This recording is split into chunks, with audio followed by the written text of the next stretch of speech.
Yesterday was my honeymoon. Let me tell you, my wife is a virgin.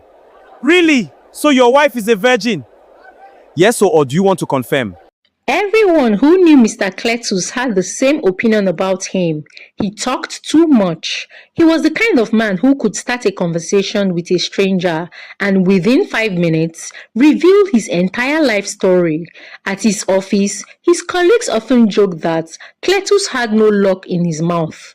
In the markets, traders greeted him warmly because he always had fresh gossip to share. Even on the bus, he would discuss family matters with complete strangers as if they were lifelong friends. Cletus did not see anything wrong with his behavior.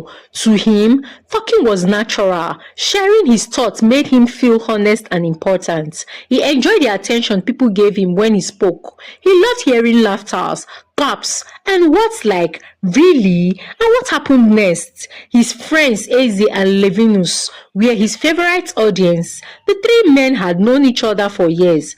After work, they often met at a roadside bar to drink and talk late into the evening.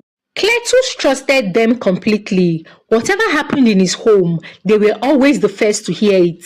When Cletus became engaged to Dimma, he could not keep the news to himself. He told everyone in his office, told the gatekeeper, he told the food vendor outside the office, he told his barber, he told the woman who sold roasted corn by his house junction, and each time he added more details than anyone asked for. "My fiancé's name is Dimma," he would say proudly. "A very quiet lady, very respectful. She does not talk too much. She is exactly the kind of wife a man needs." Dimma was indeed quiet. She was the exact opposite of Cletus in almost every way. She spoke only when necessary. She disliked gossip and believed that a home should be protected from outside interference. To Dimma, privacy was precious. When she and Cletus began courting, she noticed his talkative nature, but she thought he would make the house fun, since she, on the other hand, was very quiet. The very night of their wedding, Dimma was shy and nervous.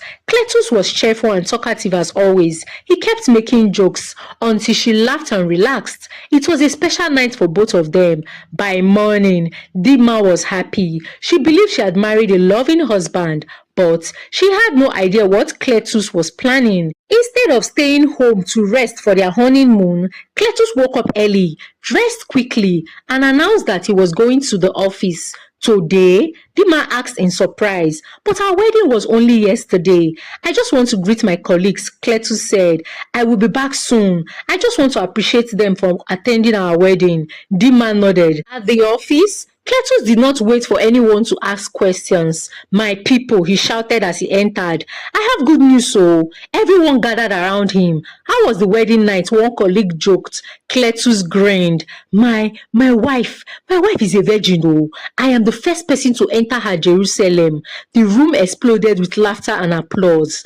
But Cletus did not stop there. He went on to describe the night in details, as if he was reporting a football match. Some people laughed until their tears filled their eyes. Others exchanged uncomfortable glances. One older colleague shook his head. "Cletus," the man said quietly, "some things should remain between husband and wife." But Cletus waved him off. "Ah, sir, these are my people now. They are family already to me. I just needed to tell them how my wedding night went." He spent the rest of the morning repeating the same story to anyone who arrived late. On his way home, he stopped at the market to buy fresh fish. The fish seller wrapped 2 large fish and smiled. "Your wife really enjoyed this." Cletus puffed out his chest. "Of course, I married a virgin. That is why I want to prepare something special for her." The woman froze. Then she stared at him. "My son," she said slowly, "not everything should be announced in the market." Cletus laughed. "Auntie, it is good news, oh. You don't know how hard it is to find a lady who is virgin in this society. Life has spoiled, oh, and me, I am very lucky. So you just have to congratulate me." The woman said nothing more, but she shook her head as he walked away. Unfortunately, the market was a place where words traveled quickly. By evening, the story had spread through the neighborhood. 2 days later, Dima visited a nearby shop. The storekeeper smiled awkwardly. "You are a very decent woman," she said. Dima frowned. "What do you mean?" The woman hesitated, then lowered her voice. "People are talking. They said your husband announced in the market that you were a virgin." Dima felt her face burn with shame. She returned home silently. That evening, when Cletus came back from work, he found her sitting quietly in the living room. "Welcome," she said. "Thank you, my wife. Why do you look serious?" Dima took a deep breath. "Did you tell people about our wedding night?" Cletus smiled proudly. "Yes. Why are you asking?" Dima stared at him in disbelief. "Why would you even do that?" He shrugged. "What is wrong with it? It is good news now. That's to show that you are a very good woman, and I am very proud of you." "It is private," Dima said firmly. "Very private." Cletus laughed. "My dear, you worry too much." Dima moved closer. "Listen to me carefully. Marriage is sacred. Some matters should stay between husband and wife. If you continue telling outsider everything, it will cause problem for us." Cletus wrapped his hands around her. "Nothing will happen. Eze and Levinus tell me everything too." Dima gently removed his hand. "I am not Eze or Levinus. I am your wife." For a moment, Cletus noticed the pain in her eyes. He nodded casually. Okay, I understand." Dima wanted to believe him, but deep in her heart, she felt uneasy. A few months later, Dima became pregnant with their first child, and both of them were overjoyed. Their son was born healthy and beautiful. For a while, life seemed peaceful. Cletus adored his wife and child. Dima worked hard to create a loving home. However, Cletus did not change his loudspeaker behavior. Whenever their baby had a fever, he would announce it at work. Whenever Dima disagreed with him, his colleagues knew by lunchtime. Whenever they discussed finances, Eze and Livinus had every details by evening. Dima repeatedly reminded him, "Please, keep our matter private."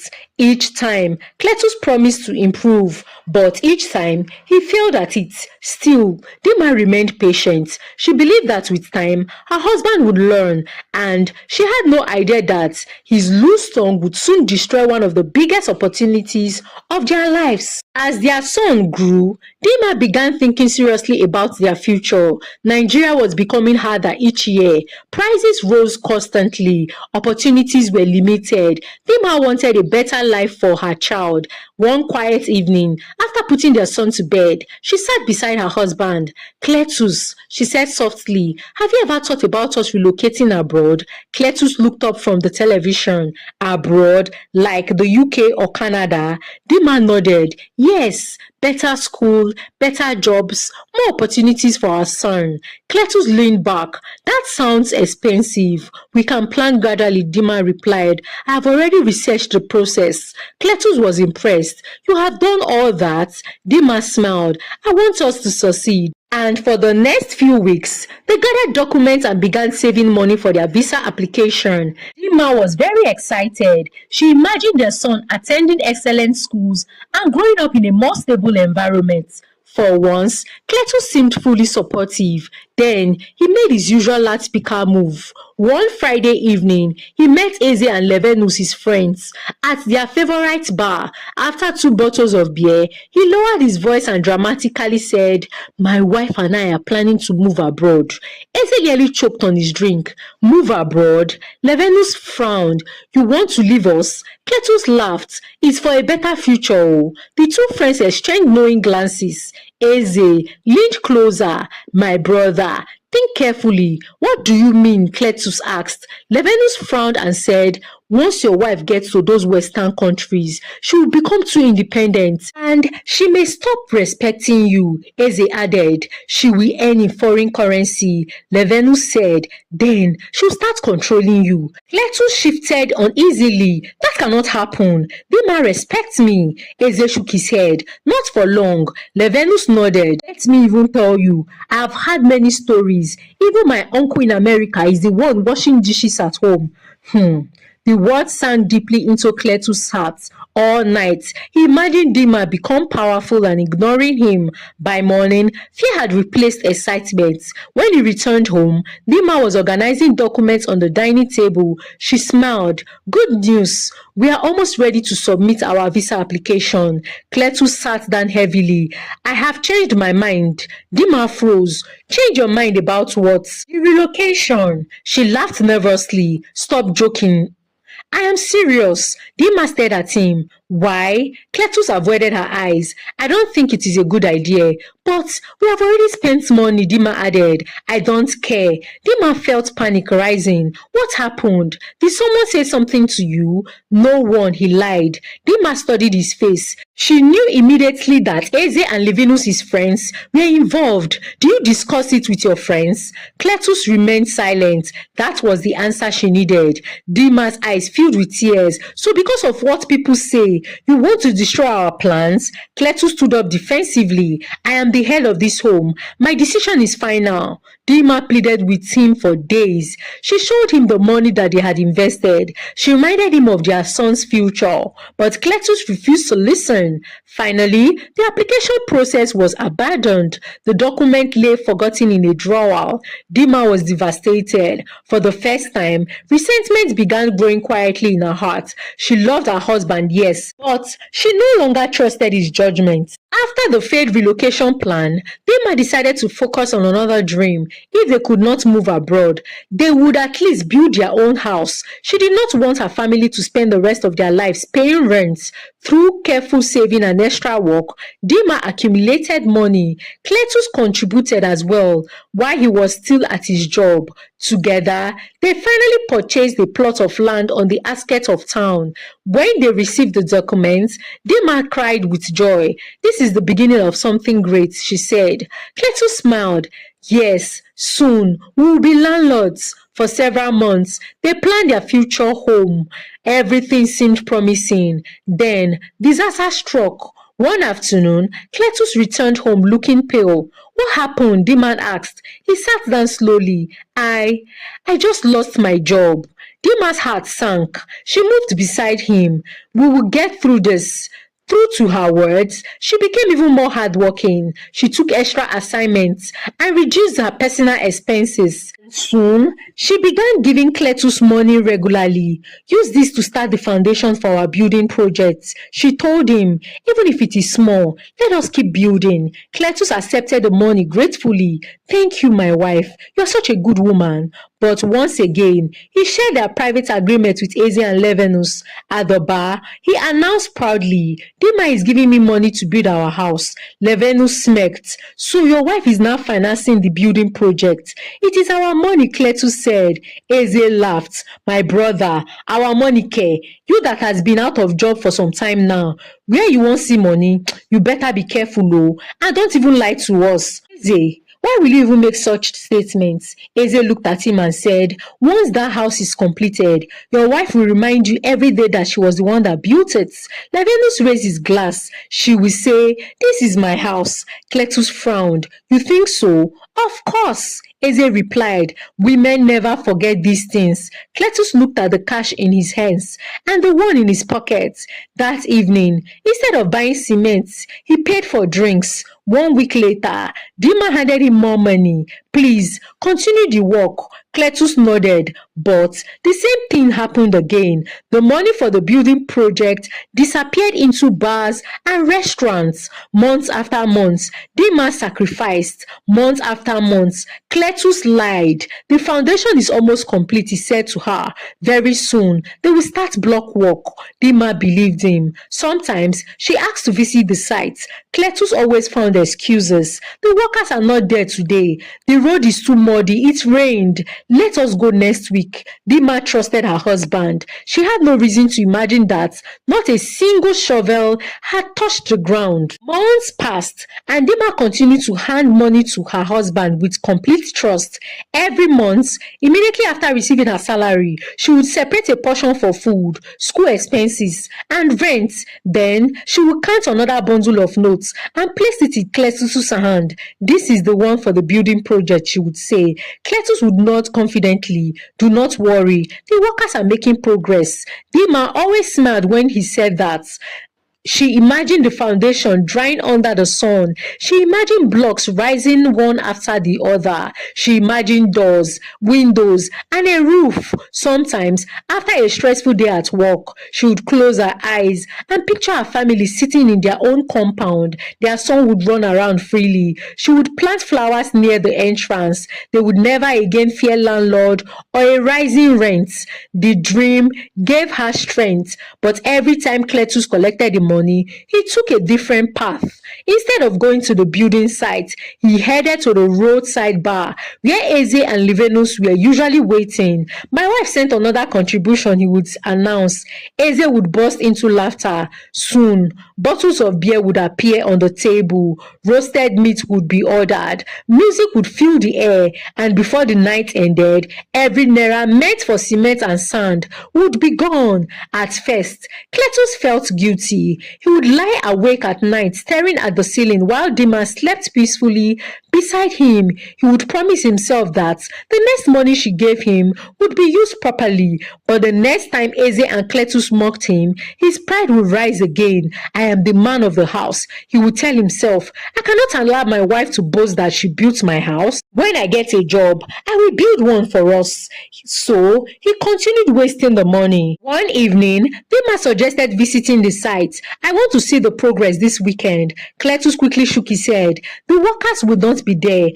That does not matter. The road is bad because of the rain. Dima studied him carefully. Lately, his excuses had become too frequent. Still, she chose not to suspect him. A few weeks later, a surprising notice appeared on every door in their compound. The landlord had decided to renovate the property and instructed all the tenants to vacate within 3 months. The entire compound erupted in panic. Tenants gathered in small groups, discussing where they would move to. Some cried openly. Others began searching for a new apartment immediately. When Dima read the notice, she felt a mixture of anxiety and relief. Anxiety because moving was stressful. Relief because she believed their own house, though uncompleted, could provide some sort of shelter. That evening, she handed the notice to Cletus. He read it silently. Fear gripped his heart. Dima smiled. Thank God we have our land and our building. Cletus swallowed hard. Yes, we may not be fully comfortable, she continued, but even if the house is not complete, we can move in and finish it gradually when money comes. Cletus forced a nod. That is true. His hands trembled as he returned the paper to her. That night, Cletus barely slept. The truth he had hidden for so long was about to surface, and for days, he considered confessing. He imagined falling at Dima's feet and begging for forgiveness, but fear stopped him. What if she leaves me, he wondered. So, he remained silent. The deadline approached quickly. Neighbors packed their belongings. Trucks arrived to carry furniture away. Their son jumped up around excitedly. Are we moving to our own house now? Dima laughed. Yes, my son. Then she turned to her husband. We need to inspect the building tomorrow and decide what repairs are necessary before we move. Cletus' knees buckled beneath him. Tomorrow? Yes, Dima replied with a smile. There was no escape. The next morning, they entered a taxi with their son. Throughout the journey, Dima discussed paint colors and flooring possibilities. Their son asked where he would keep his toys. Cletus sat in silence. His mouth was dry. His palm was sweaty. When they arrived, Dima stepped out first. She looked around. Then, she stopped walking. Her face changed. There was no building, no foundation, no blocks, no fence, only an empty piece of land covered with weeds. For several seconds, she said nothing. The child tugged at her dress. Mommy, where is our house? The boy asked. Dima turned slowly to face her husband. Her lips trembled. What is this? Cletus could not speak. Dima walked across the land as if hoping to discover hidden evidence of construction. There was none. She bent down and touched the bare earth. She was dreaming. Or was she? Then she stood up and looked at Cletus with eyes full of pain. Tell me this is a joke. Cletus burst into tears. I am sorry. Dima staggered backward. Sorry? He fell to his knees. I made a mistake. How long have you been lying to me? Cletus sobbed. Since the beginning of the building project. Dima pressed both hands against her chest. Her breath became shallow. What happened to all the money? He lowered his head. I spent it. On what? He remained silent. Dima's voice rose. On what? Drinks, he whispered. An outing with my friends. Dima let out a cry that echoed across the empty land. No! Years of sacrifice, years of trust, years of hope, all destroyed by a man who could not close his mouth by foolishness. Their son began to cry, frightened by his mother's pain. Dima wiped her tears and picked him up. She looked at her husband as though she no longer recognized him. So, you lied to me every month. Cletus crawled towards her. Please forgive me. You stole from your own family. I am sorry. You destroyed our future. Dima turned away. She could not bear to look at him. That afternoon, she said almost nothing during the journey home. Cletus wept openly beside her, but she remained silent. A dangerous silence, the silence of a heart that had been shattered. When they reached home, she went straight into the bedroom and locked the door. She cried without restraint. Outside, Cletus sat on the floor and buried his face in his hands. He knew his life would never be the same again. After the discovery, the atmosphere in their home changed completely. Dima stopped speaking except when necessary. She cooked for their son. She prepared for work. She handled household responsibility. But she treated Cletus like a stranger. Her silence was heavier than any insults. Cletus tried repeatedly to apologize. He knelt before her. He cried. He promised to change. He swore never to listen to Eze and Levenus again. But Dima's pain ran too deep. Each time she looked at him, she remembered the empty land. She remembered every sacrifice she had made. She remembered the dream he had destroyed. Meanwhile, the quit notice continued counting down. Only 2 weeks remained. Cletus desperately searched for work, but no opportunities came. He borrowed money from a few acquaintances, but it was not enough to rent another apartment. Dima quietly made her own arrangements. She contacted her parents and explained the situation. Her mother was heartbroken. Come home with your son, she said. You will always have a place here. Dima did not immediately tell Cletus. She still hoped for a miracle, but no miracle came. The final day arrived. Other tenants loaded their belongings and left. By evening, the compound was almost empty. Late that night, Dima zipped her suitcase and packed her child's clothes. Cletus stood in the doorway. Where are you going? To my parents' house. He rushed forward. Please do not leave me. Dima turned to face him. Her voice was calm but firm.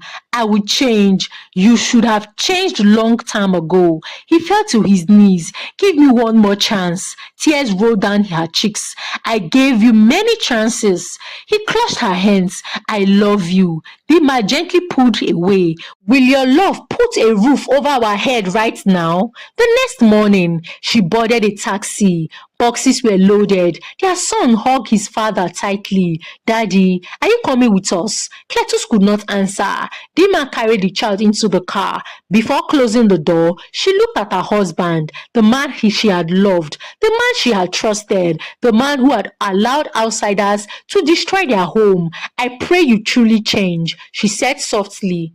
Then the taxi drove away. Cletus stood motionless until it disappeared from view. The compound was empty. The house was silent. Cletus had nowhere to go. He reached out to his friends, Eze and Levenus, to tell them to at least allow him squat with them in their homes before he would be able to secure a job. But they refused, saying their wives won't be comfortable for him to come and stay with them. He pleaded with them that it was for a short period of time before he gets at least a job and a new apartment, but they refused vehemently, claiming their wife won't be comfortable for him to stay over at their house. He finally got a small room, provided temporarily by a distant relative. The lively man who once dominated every conversation became withdrawn. He stopped visiting the bar. He avoided Eze and Livinus, his friends. When they finally approached him, he turned away. They never stood for him. Their advice had cost him his marriage, his home, and his family. And when the chips were down, they could not even afford to help him. At night, he stared at the old photograph of Dima and their son. He remembered their laughter. He remembered their dreams. He wept. He thought of all the opportunities he would have gotten if he had listened to his wife and they had relocated abroad. At least he would have had a better job and not be jobless. But he listened to what his friends advised him. Regret washed over him like rain. Their separation, born from his inability to guard his mouth and reject bad advice, became a painful lesson for him, and Cletus was left with the heaviest burden of all, the knowledge that he had destroyed his own happiness with his own hands. Thank you for watching. Kindly share with us your thoughts in the comment section as we interact. Like this video please, and kindly share this video to your loved ones. Subscribe to this channel if you're not already subscribed. Until I come your way again with another story, for now from me it is bye.